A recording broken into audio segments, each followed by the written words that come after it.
I'm Nina Easton, Fortune Magazine. Did anybody introduce me? I don't know. Yes, okay, sorry, you can hear back there. I'm also one of the founders, one of the early participants in Bridges of Understanding, which has been a fabulous, fabulous organization that nurtures an understanding of understanding between the U.S. and Arab worlds. We are just back from a week in Saudi Arabia. I tell people that it was truly the most astonishing, intellectually challenging trip I've ever been on in my life. Because it was a group of women, we were able to not only have the sort of formal ministerial kinds of meetings, Minister of Education, Minister of Tourism, high-level meetings with universities, but we were also we were honored to go into homes every night. And a number of those nights it was just with women. And we really got a flavor, I think, for what's going on there and the kinds of changes that are happening really below the surface, things that you don't really read about or see in the media. I ended up writing a column in Fortune about the role of Twitter in really kind of pushing the bounds of the conversation, particularly about women. And I encourage you to go on Fortune.com and look at it. But it was interesting to see the role of social media. It's more complex than we very much saw the role of social media in the very early stages of the Arab Spring. But it's continuing to have an influence in several more kind of three-dimensional ways, and I think people really understand or read or talk about. Which brings me to this fabulous panel, because these are all folks who are at the cutting edge. As you can tell, they're all, I think just about everyone here qualifies one of my kids. It's the younger generation. These are the people, I've been in this business for 30 years, in the media business. These are the people, these are the folks who are going to lead it forward, and they're very much on the cutting edge, I think, of understanding changes in the Arab world through different kinds of media, different kinds of storytelling, different kinds of narrative.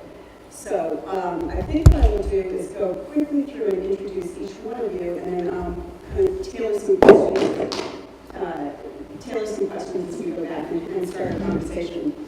So this is Hermione Muscura. She's a TV news anchor, photojournalist, and the founder of State Street Media, which is a media consulting company based in the UAE.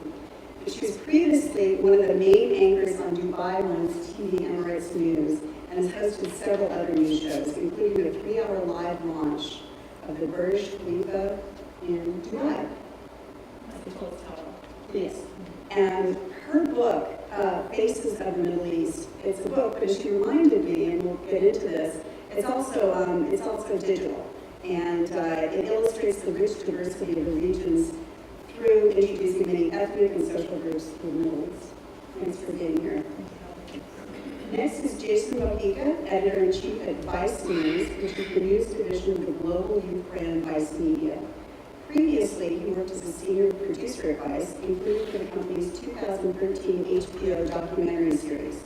He has also produced for the Listening Post. I was trying to resist putting my glasses, but here we go. He has also produced for the Listening Post, the media review show Al Jazeera English. He founded the online journal The Modernist, and this is what I like the best. He's got his own record label, Morocco Records. I told you it's a new generation. Azmat Khan is senior digital producer and reporter for Al Jazeera America's flagship current affairs program, America Tonight, where she leads the program's digital strategy. But she was also digital producer and reporter for PBS's flagship public affairs series, Frontline, where she worked to expand and integrate the series' broadcast web and new media initiatives. And as we'll get into a little bit later, she was very much on the ground during important events in Syria and Egypt. Actually, I wasn't on the ground in Syria, but I was on the ground in Egypt. Okay, great. Jackie Kucinich covers politics as co-host of In Play.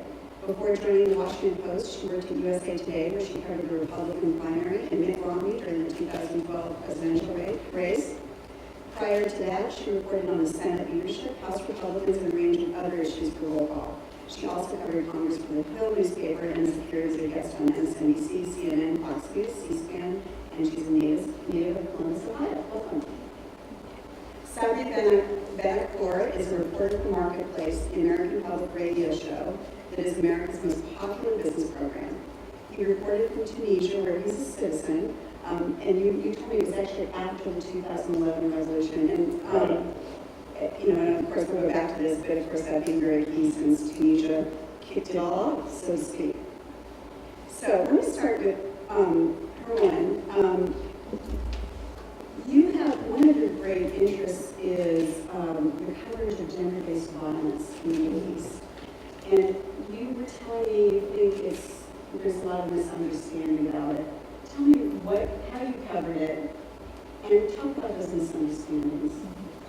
Well, yeah, I think my experience in the Arab world, which is sort of spanning over a decade, began with just covering injustice in general. And I think the Arab world is the most misunderstood and misrepresented part of the world. And I think as I traveled from region to region documenting social minority groups, I always found that, I think like any other parts of the world where you just find oppressive situations or there's a lack of security, you always find women will be the ones where they'll be suffering the most. And I think just as a woman myself, it was just something that came very naturally. And I just felt from the reason in spirit, it was something that it just came up more and more than anything else. And so, but describe your coverage and what you found, and describe it, set us straight on how to understand gender violence as opposed to misunderstandings. To be honest with you, I'm just getting my head around it myself. Is there a way to turn it up? Could you move the chairs closer to the mic? Oh, that's all. Sorry. Let's get cozy. Yeah, why not?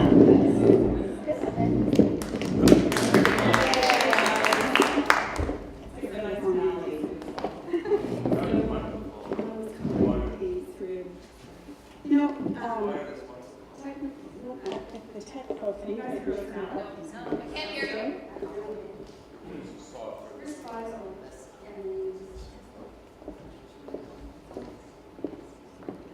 Check one, check two. Okay.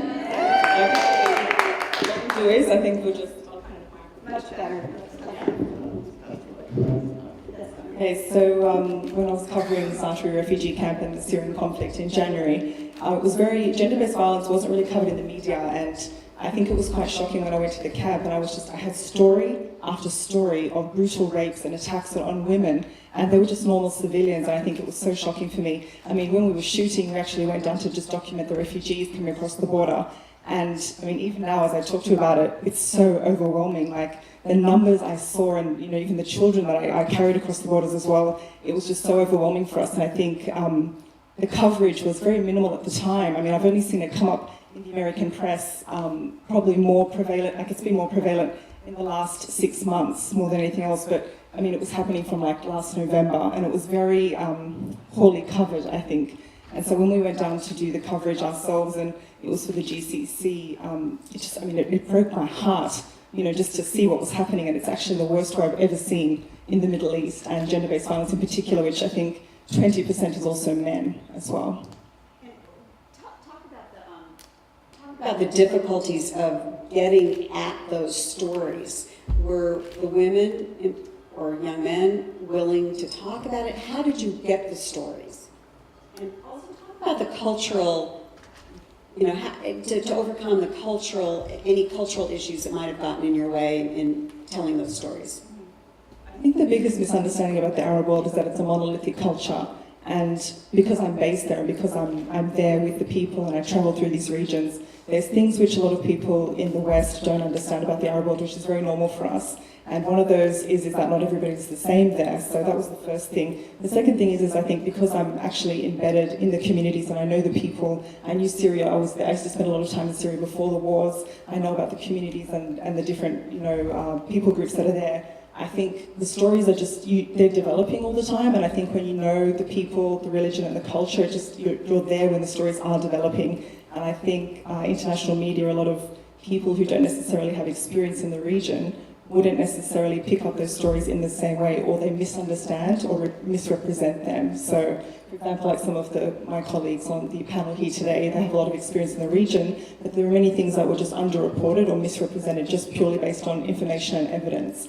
And so with gender-based violence in particular, I went on there to cover gender-based violence, but I never knew it was so severe. Like, I came across cases where women were raped with, with rodents being, put inside them, and little children. Like, I've just never seen anything like it. And I've been in post-Iraq, and I covered 2006, the war in Lebanon. I've just never seen such brutality, and people being, like, just normal civilians being tortured as if they were actually the ones that were, basically like soldiers. Like, you wouldn't normally see that in communities like that. And I think I expected to see rape and torture because it happens in every single war zone. And I think anybody that's been in a war zone is you're more against war than anything else, because you know that when there is a war, the millions of people that get displaced and the people that suffer, I mean, it's just beyond comprehension. Like, this will take a decade to resolve. So I never expected it to be so, I never expected it to be so huge. I never expected the figures and the numbers and the people. Like, even in Physicians Across Borders, and some of the doctors I interviewed, they were saying about the people that they had to bring in just for the psychological care, because even they had never seen so many people, especially women and children, raped and tortured in the way that they were in these particular cases in Zaatari refugee camps. So I think it developed when we were there. I mean, even my cameraman, he fainted while we were shooting, because we just saw so many young women, and just the cases, there was a time where we just had to stop filming because everybody just had to get it together. So while we were there, the story developed, and I think like on an international platform, it took a couple of weeks before even some of the things we reported on actually reached an international platform. But again, locally in the media, because we're there, stories develop within hours or within minutes and hours, and it's different when it actually reaches an international platform, because they also have to check their sources and make sure, I think, that they have those foundations and sources. But I think in general, to be honest with you, just to finish what I'm saying, to round this up and not talk too much on the microphone as well, is that I think women are misrepresented in many ways and misunderstood in the media, and there is that over-sexualization of women in general in the media. So it's like we have these, broad spectrums as well that we see. So let's stick with this topic for a moment before jumping on. But rape. First of all, rape as a weapon of war, because we are obviously much of the Middle East is and has been a war zone of late. You're shaking your head or nodding your head. You want to jump in and talk about your experience on the ground? Well, speaking specifically about Syria and bringing this back to sort of the digital conversation we're having, I think that the digital world affords a lot of opportunities for digging into these underreported stories. So just listening to you, for example, Hermione, Hold it a little bit closer. Sorry. I think that works better. Sure. It reminded me of this great project that you can find online called Women Under Siege, and it's run by this woman named Lauren Wolf. And it's a fantastic crisis mapper, first, of harassment and gender-based violence within Syria. So you can literally go online, and this is the best organization sort of tracking violence against women within Syria right now. And you can look at interactive maps of what's happening and where. You can look at trends of who's committing this violence, who are the recipients of it, where it's occurring. And so this is something you wouldn't have seen 10 years ago. It's something you definitely wouldn't have seen. Who put this together? This is the Women Under Siege project. So you can just go to womenundersiege.org or womenundersiegeproject.org. It's run by a woman named Lauren Wolf. And so I think that, consistently over time in war zones, we've seen, especially in parts of the Arab world, places that are very misunderstood. We have a media that might not report some of the most interesting and important things that are happening, that they go under the radar. But I think in the digital age, you have more opportunities to address that, and I think we've actually been seeing that to some extent. And you're absolutely correct to say that this is an issue that's wildly underreported, but I think you can also literally, for any of these issues, you can point to something that exists online, and there's usually someone or somebody really innovative and interesting doing something to remedy that. The question is, are they getting enough attention? Jason, have you played in this arena of sexual violence through your media portals? Yes, but not in the Arab world. So I mean, you did a story in Republic of Congo, which of course touched on that. Yeah. So, I don't think I can chime in Okay, too much on this particular project. okay. How about in Tunisia? Yeah. Well, I mean, I think largely. I think largely because Tunisia's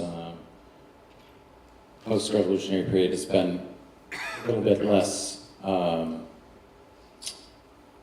and a little less lawless. There's been I have not seen or heard at the same degree of horrific stories in Tunisia, but I think in general, this may be reflected by us reporting, the violence, gender-based violence, I would say, is reported and described in the context of conflict between self-ist groups and everybody else. So there were cases of attacks on women for not dressing modestly enough. Sporadic though. So I haven't, and I hope this doesn't reflect such things going under the radar as mentioned. I hope it doesn't. I hope my thoughts are not a reflection of that, but as far as I understand, it hasn't been as troubled. Okay. Jackie, to broaden this out a little bit, I wanted to talk to you about the appetite in the U.S.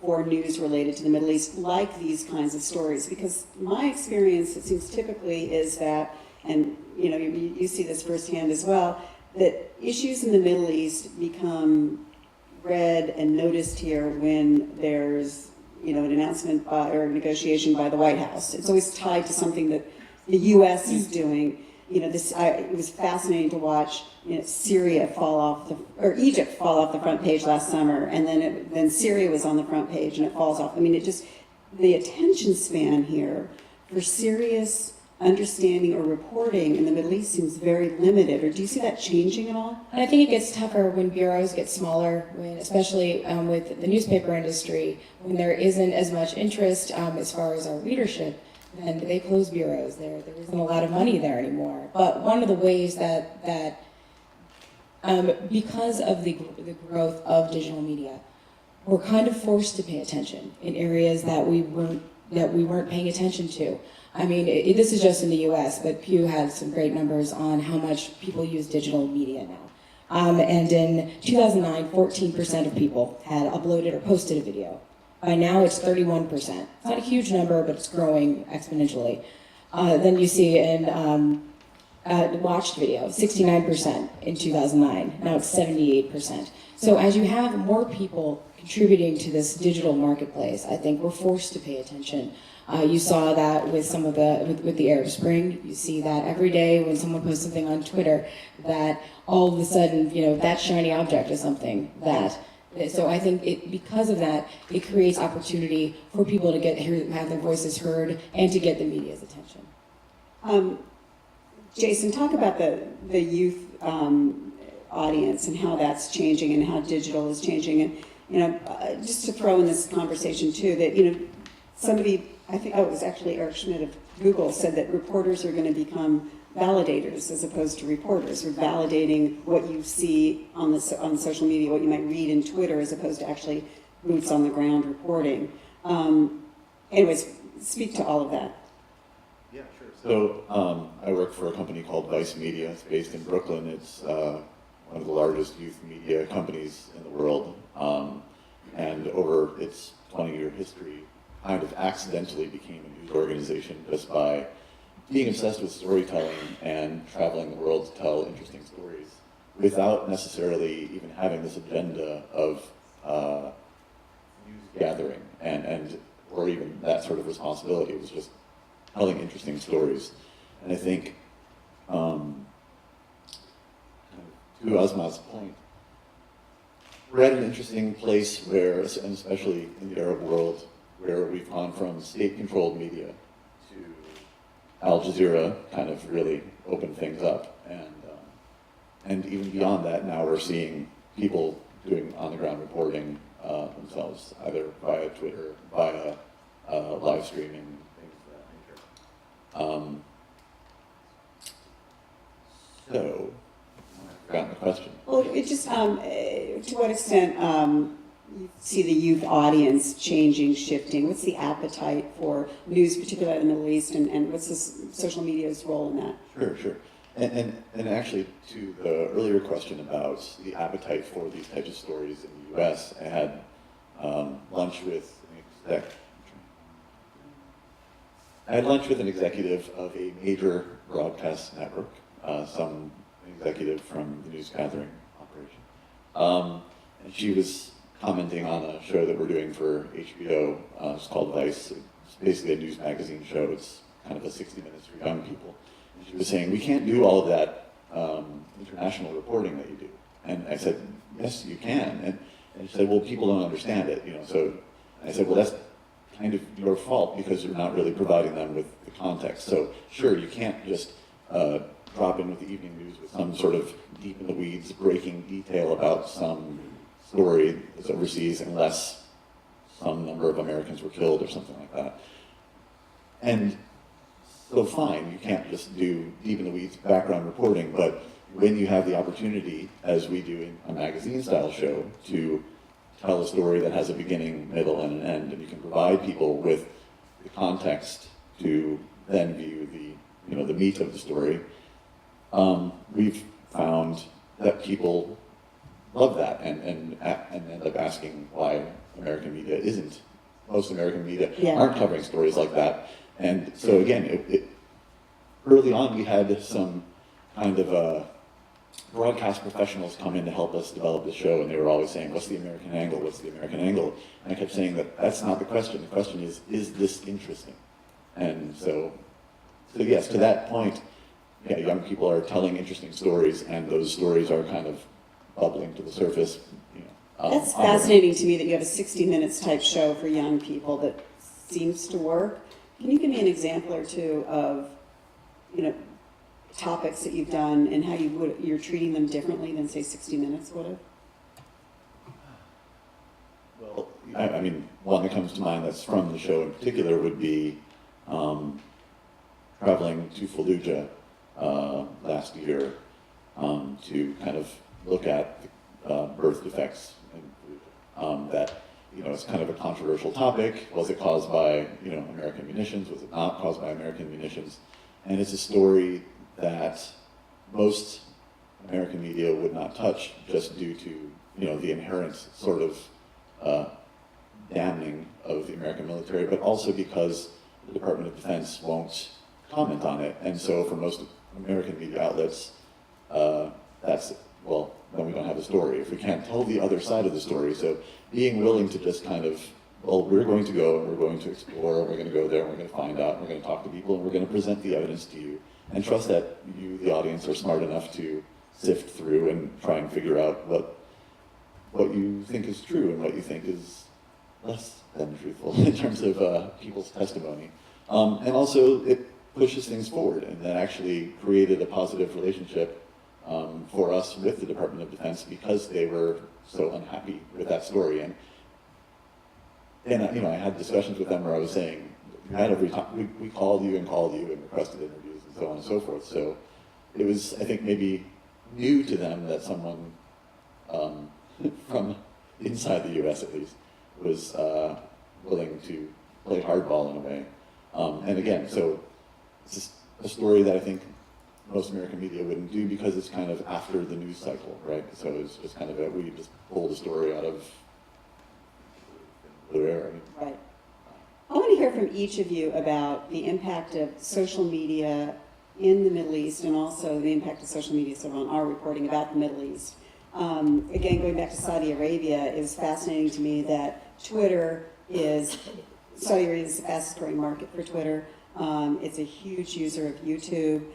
They had just had the protest about women driving, and we learned through our private conversations with women that a lot of women did not take part in that because there's a real resistance to protest, particularly post-Arab Spring within the culture, as well as the monarchy sending out the word that there could be repercussions if you did it. So a lot of women who agreed with the cause or believe in it, decide to stay home, but they make their voices heard on Twitter, which I find fascinating. On the other hand, and one of the reasons I think that the monarchy doesn't shut down Twitter like we see elsewhere, I think they'll go after particular Twitter users, or there's examples of that, but they don't shut it down like you see in other parts of the world, is because conservative clerics also use it, and the top Twitter followers are 3 conservative clerics. So this interesting debate is going on Twitter. What's your experience? I want to just, I guess, sort of point out, yes, it's been so illuminating to be able to rely or to look at, not to rely necessarily, but to be able to, especially throughout the Arab Spring. I know that it was 2009 and it was Iran, and sort of this green movement that first brought a lot of attention to Twitter, but I want to talk specifically about Egypt, and it's been really compelling and really interesting. But it also skews our perspective of what's happening, right? And I think you can look at Saudi Arabia, for example.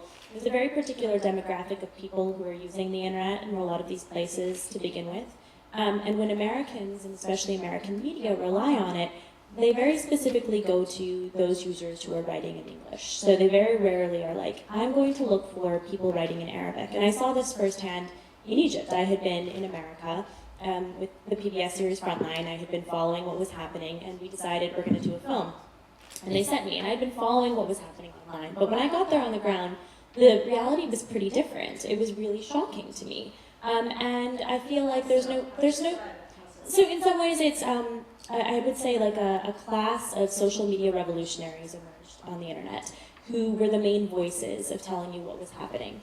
And so Americans sort of picked up on them as, we're going to talk to Gigi Ibrahim, or we're going to talk to this person or that person on the ground. And they have their own perspectives of what's happening, and they're not necessarily reporters, they're people on the ground. Are they being vetted?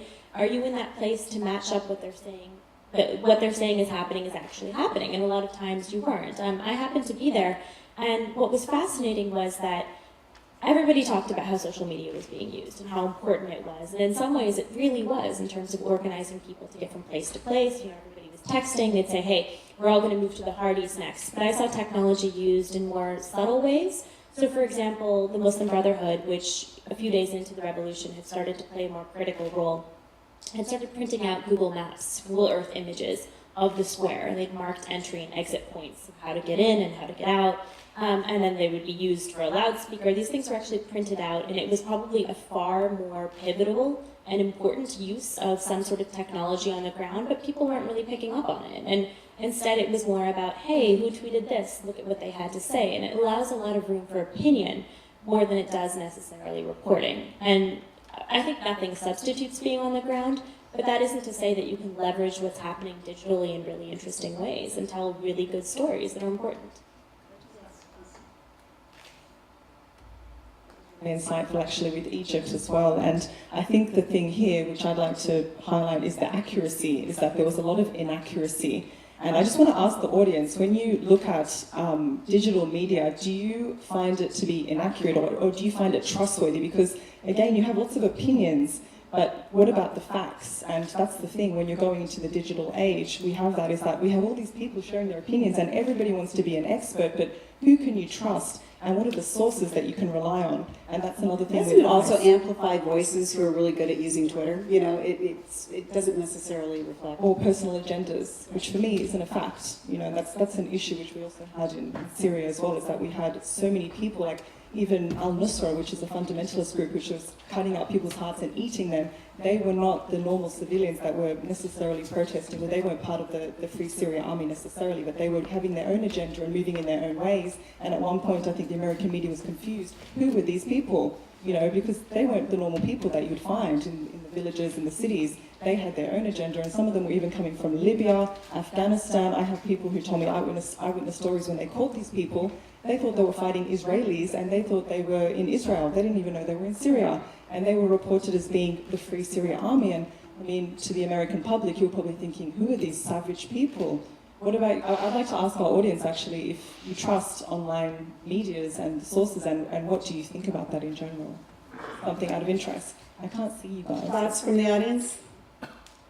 I'll suggest something. I think I don't trust everything, obviously, but I do look for the validation issue that was brought up.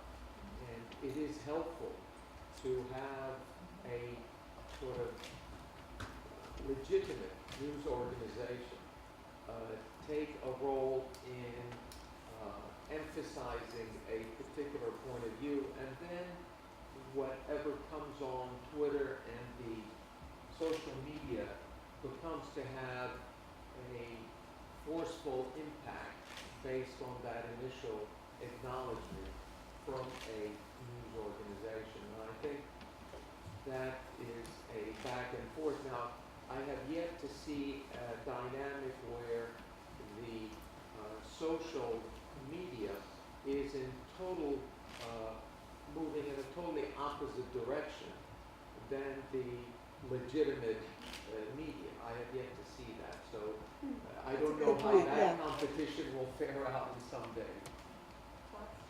I can think of a particular example. When I used to work for Al Jazeera in London on the Listening Post, and in the early days of an uprising in Bahrain, Jazeera was kind of mysteriously not doing a great job of covering that, and you could turn to social media and see that clearly something very serious was happening. And eventually, and kind of to Jackie's point, it's Jackie, you know, the network had to kind of eventually pay attention and kind of acknowledge, okay, we really do need to pay attention to this, otherwise we're going to look very bad. And we'll get to Rebecca, right? 1 second. Something that you said I found interesting, which was perhaps media paying attention to Twitter favors people who are very good at using Twitter. And that can be a bad thing, but it doesn't have to be a bad thing in terms of people who, activist movements within the Arab world, you know, if kind of thinking about this stuff strategically and train each other to use that media, they're actually able to raise issues kind of like the gender violence that previously would go ignored. So at least raising it to the level to where an American reporter can pick up on it and say, well, I have somebody who speaks English and can lay this out for me, and then it gets reported. And so kind of a cascade effect where like this, you know, the smallest voice in a sea of voices can raise an issue to getting it. Sabri, and then we'll. Actually, go ahead. Okay, being an educator in Egypt, I would like to say that the social media can also be very confusing, especially for the youngsters, because they tend to believe everything that they see on the social media. And so they don't care about legitimacy, or they don't care about facts. And so it's very easy for their young minds to be twisted, or for the social media to actually make them believe what they want to believe. For example, during the Egyptian revolution, okay, it was really successful mostly because of the social media. And they were able to convince, or they were able to make the youngsters, the youth, listen, follow, read what was happening on the media, to an extent where when there was no Facebook or internet for some time, everybody believed that what they were seeing on the social media was correct. And as somebody mentioned, sometimes people have their own personal agenda. And so the youth just tend to believe what they can see or what they read without necessarily thinking the way adults will think that is this legitimate, where is it leading to, who has written this, and so on and so forth. So I think when it comes to social media, for adults it's very different, but for the youth, there's that tendency for them to just believe what they see and follow without really verifying. And do you end up, as an educator, do you see any effort in the education system to teach kids how to digest that? Unfortunately, no. Okay. I'll just interject something. I'm from Edwardsburg, and Nick talked earlier. The Global Nomads Group, the youth talk program, does a nice job. The curriculum is put together for the educators. Our partner school is in Israel, Galilee.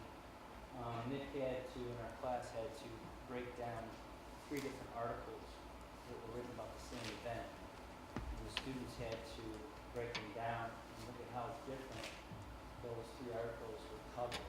So the program, the Global Nomads Group, the Youth Talk program, is a huge tool for a teacher like me to teach economics and civics. with this program, I'm able to try to make a difference with the youth. So it's a great program, and I thought this would be potential. Thank you. It's very important. Thank you. I think in the United States, to speak to this issue of sort of the role of social media and perhaps the future role of mainstream media as validators, I think in the United States, one of the things that's carrying traditional media forward, outside of the economic, one of the things that's carrying traditional media forward is brand and trust in certain major brands. That's what differentiates it from certain but not all blogs. In the Middle East and North Africa, there wasn't a trusted media. The media that was, most mainstream media was allied with the regimes in most cases. So in that, there was no reason to believe them. There was no reason to trust them more than social media, and so people focused on social media. I saw the same thing in Tunisia. One rumor crops up on one Facebook page and goes everywhere. Oh, a bunch of people shot. Not true. The government just announced suspension of this station. Not true. That's true for now. What's the state of the media in Tunisia right now in terms of acting as an independent voice? So you've seen some less traditional forms of media, like radio has made more strides, I think, than TV there, because TV was literally the face, practically, of the regime, whereas radio was kind of like disc jockeys, who they had more trust, more legitimacy than anyone remotely tainted with the regime. So you saw those were the first. That radio was and I'm talking like music radio, was the first. That's the first place that I heard voices really talking, making fun of politicians. It's an overlooked social media. That's a really good point. But in Tunisia's case, one of the enduring images I have from my time there is a wall. Granted, it was in English, but it said, "Thank you, Facebook." Some revolutionary graffiti. They spread it on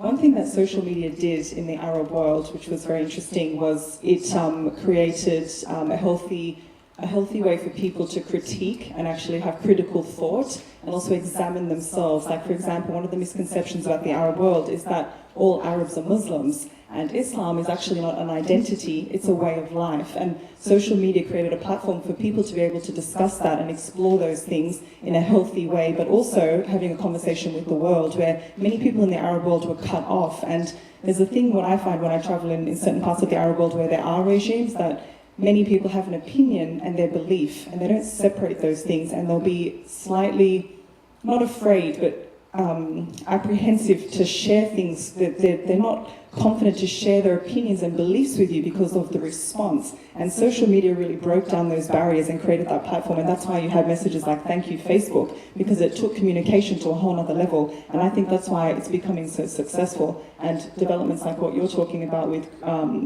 news sources, where they can be credible, and then plus being online and also reaching communities where people don't have access. That's another thing, is you're mentioning radio, but in certain parts of the Arab world, they don't have access to television. They don't have access necessarily to the internet or Wi-Fi, like you probably know, just scattered. And so because of that, you have radio, and so that increased in popularity, but online, definitely. And I didn't want to jump in here too. I know it's a big, diverse region, but what are you seeing in terms of availability of credible media? Oh, sorry. It's changing, and this landscape is fast changing. And one thing I'm wary of as we're talking is for us to categorize digital media as only social media, because there's so much more that happens. And so we're seeing that sort of being leveraged. But again, who has access? Certainly, if you're talking about the tribal areas of Pakistan, or you're talking about where drone strikes are happening in Yemen, This is not a place that's very saturated with the internet, so you're getting a very skewed look when you rely on the internet to understand what's happening in these areas. At the same time, that's not to say you can't leverage digital tools to do really cool ways of storytelling about these places that are very hard to reach. And I want to point out a project I worked on about Syria when I was back at Frontline. There was a film called Syria Behind the Lines, and it was one of the most stunning pictures of the conflict from both sides of the line that you can find, and they focused on this one particular valley. It's called the Orontes River Valley, where it's the most separated between Alawites and between Sunnis, where they're literally living, village by village by village, and so there have been incredible, horrible massacres, lots of violence in these areas, in this particular valley. And what I did is I created a digital map of this place, where you could literally jump into village by village and kind of see a narrative of what's happening. And you can't really do that any other way. You can't tell that story in such depth in television and have it also be riveting. But the ability to be able to explore that yourself, we're talking about these remote parts of the world where people don't have access to them, they don't get to see them, but all of a sudden you can jump online and you can enter this world and sort of see what's happening in this really compelling way. And I think that's legitimate. I'm basing it on real sources and talking to lots of people and figuring out what's happening. I think there are great things that you can do with digital tools that go far beyond what social media can tell you that just you couldn't do before. We have to wrap up. I'm going to take one really quick comment or question. What was the question? Well, I just have to say Okay, I mean, I'm definitely the person with the least amount of knowledge as far as the Middle East and coverage experience, because I cover Congress. However, I will say, to your point, the other methods of digital storytelling, you see a lot more interest in these very short but very poignant documentaries. You see them in magazines, you see them in newspapers. A reporter goes somewhere, they've got a video journalist with them. So I think with the rise of this, they can go to remote places, they can put them in these mainstream environments that really encourages more understanding, and more people will see them. And this is slightly out of your wheelhouse, but do you think members of Congress, are they using any of this media to better understand what's really happening and as they make policy? I think it depends on the member of Congress. Right. But I think, yes, I think there definitely is more of a willingness to do that. I think you see it more. You see the conversations I have with members of Congress. They are reaching out to more venues, and I mean, you also see. But look at how much Al Jazeera is expanding their bureaus here, and that, I mean, for that reason alone, I think they're more exposed to getting respectability, yes, as they do. I know everybody's going to kill me for ending this panel because it's so fabulous. You guys are going to be here. I hope continue to be part of the conversation. Please engage them, and please give them a big round of applause right now for your fabulous input. Thank you.